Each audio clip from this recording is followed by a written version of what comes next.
Near a huge waterfall, a humanoid alien watches a starship leave the planet before retrieving a pot with a black liquid that it proceeds to drink. Immediately the liquid begins taking over its body, making its skin black and dissolving its DNA, causing the alien to fall into the water. Its body begins dissolving as well, leaving its DNA to be taken away by the current.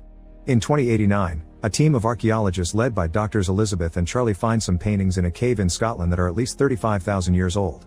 They match a series of paintings they've found all over the world from cultures that couldn't have shared the same information. 2 years later, the starship Prometheus leaves Earth. The whole crew is under cryosleep, and the one in charge of taking care of things is David, a robot.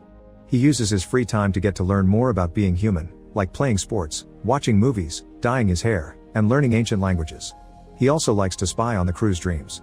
For example, Elizabeth dreams of the time she was a little girl and watched an African tribe bury one of their men. Her father had to explain to her how each culture had different beliefs when it came to death. After 2 years of traveling, the ship reaches its destination, and David wakes up the whole crew consisting of mercenaries and scientists. Everyone gets time to recover from the side effects and to get some food on their empty stomachs, although Captain Yannick also puts up a Christmas tree because they miss the holidays.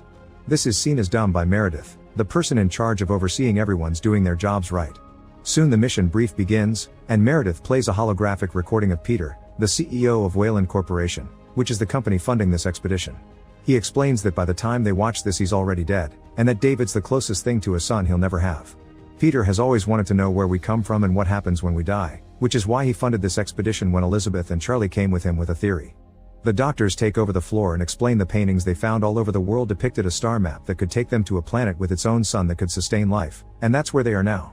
They think this map was left by some aliens Elizabeth calls engineers because her theory says they were the ones that created humankind, although the rest of the crew is skeptical. Moments later, Meredith calls the doctors to come to her private quarters, where she has